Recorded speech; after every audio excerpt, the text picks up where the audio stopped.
दोस्तों EPF 95 pensioner से संबंधित एक बहुत बड़ी अपडेट निकल कर आ रही है। आपको बताऊंगा इस अपडेट के बारे में पूरा डिटेल से। वीडियो को शुरू करने से पहले छोटी सी रिक्वेस्ट है, वीडियो पसंद आए तो वीडियो को लाइक कीजिए और शेयर कीजिए अपनी फ्रेंड्स के साथ। और अगर आप हमारे चैनल पर नए हैं तो चैनल को सब्सक्राइब जरूर कर लीजिएगा। चलिए जानते हैं इस अपडेट के बारे में पूरा डिटेल से। दोस्तों अपडेट आज ही लगाई गई है 8 नवंबर 2020 को। लिखा हुआ है दीपावली में ईपीएफ पेंशनरों को मिल सकता है पेंशन वृद्धि का तोहफा। अपडेट की माने तो देश के 65 लाख वयोवृद्ध ईपीएफ पेंशनरों की बहुत ही दयनीय स्थिति है। इसको लेकर ईपीएफ 95 राष्ट्रीय संघर्ष समिति बराबर संघर्ष कर रही है। इसी के चलते प्रधानमंत्री कार्यालय ने मामले को संज्ञान में लिया और संभावना है कि दीपावली में ईपीएफ पेंशनरों को पेंशन वृद्धि का तोहफा मिल सकता है। यह बातें ईपीएफ 95 राष्ट्रीय संघर्ष समिति की बैठक में रविवार को कानपुर मंडल के अध्यक्ष ओम शंकर तिवारी ने कही। रावतपुर बस स्टैंड पर रविवार को ईपीएफ 95 राष्ट्रीय संघर्ष समिति कानपुर मंडल की बैठक हुई।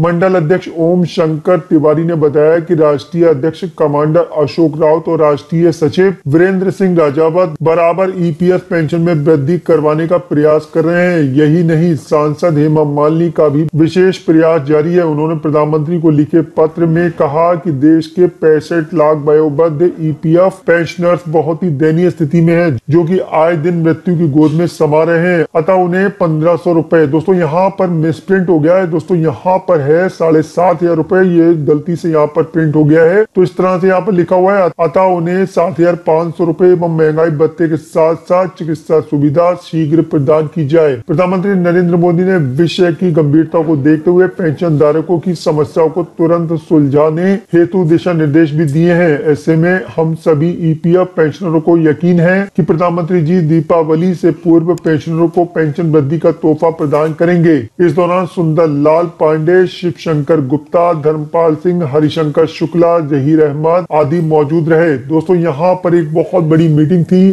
आज यानी रविवार को। ये बैठक कानपुर में की गई है। इस बैठक में ओम शंकर तिवारी ने काफी बड़ी बातें कही है। उन्होंने साफ कहा कि 65 लाख वयोवृद्ध ईपीएफ पेंशनर बहुत ही दयनीय स्थिति में पहुंच गए हैं। इनकी पेंशन को बढ़ाकर 7500 रुपए कर देना चाहिए। इन्होंने बताया कि प्रधानमंत्री कार्यालय ने इस मामले को संज्ञान में लिया है और पूरी उम्मीद लगाई जा रही है कि दिवाली से पहले ईपीएफ 95 पेंशनर्स को पेंशन बढ़ोतरी का फायदा मिल सकता है। दोस्तों उम्मीद पूरी है। बहुत सारी मीडिया रिपोर्ट्स भी यही कह रही हैं कि दिवाली से पहले पेंशन बढ़ जाएगी, लेकिन यहाँ पर कहा जा रहा है कि पेंशन को बढ़ाकर 1000 से 2000 किया जा सकता है, जबकि सीबीटी ने मांग करी है कि पेंशन को बढ़ाकर 1000 से 3000 किया जाए। जबकि ईपीएफ 95 पेंशनर लगातार मांग कर रहे हैं कि पेंशन को बढ़ाकर 7500 रुपए प्लस डीए कर दी। दिवाली से पहले आपको पीएफ अकाउंट में आने वाले हैं पैसे, इन 4 तरीकों से चेक कर सकते हैं अपना बैलेंस। दिवाली से पहले पीएफ अकाउंट में 31 मार्च 2020 तक के ब्याज का भुगतान हो सकता है।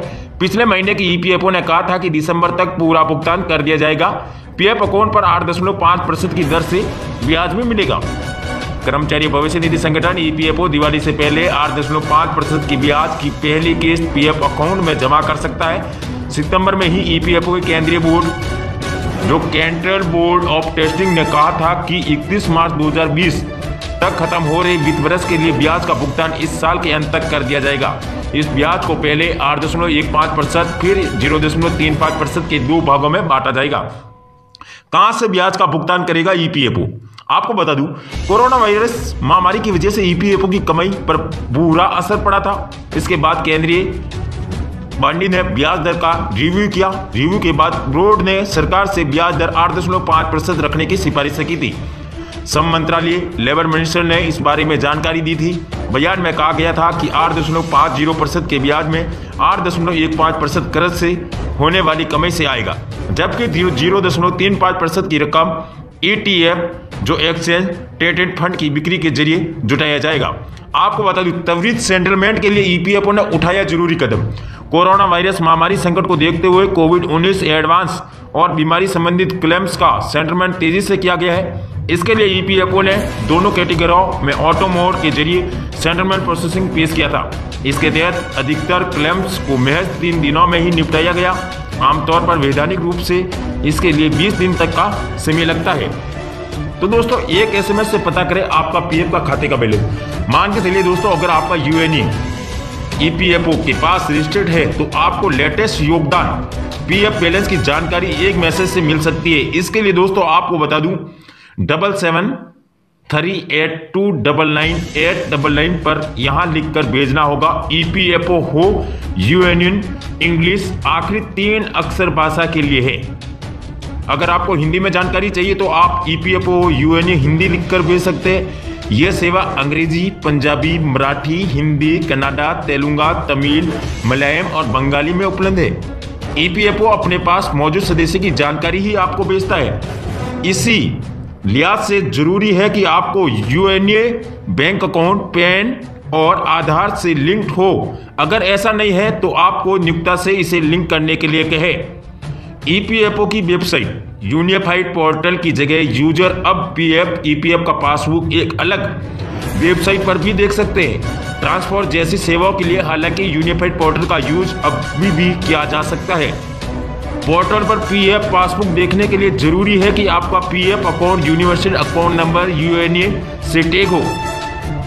ईपीएफओ ऐप्स के जरिए दोस्तों आपको बता दूं, ईपीएफओ ऐप्स ऐसा है जो ईपीएफओ का एम सेवा ऐप आप गूगल प्ले स्टोर से डाउनलोड कर सकते हैं। एक बार ऐप डाउनलोड हो जाने के बाद मेंबर्स पर क्लिक कर आप बैलेंस पासबुक सेक्शन में जा सकते हैं। इसके बाद आपको यूएनए और रजिस्टर्ड मोबाइल नंबर डालना होगा। तो दोस्तों अगर हमारे द्वारा दी गई इस वीडियो की जानकारी आपको पसंद आए, वीडियो को लाइक शेयर अपने दोस्तों के साथ ज्यादा करें। इसी के साथ जय हिंद जय भारत। आपका दिन बहुत बहुत शुभ रहे।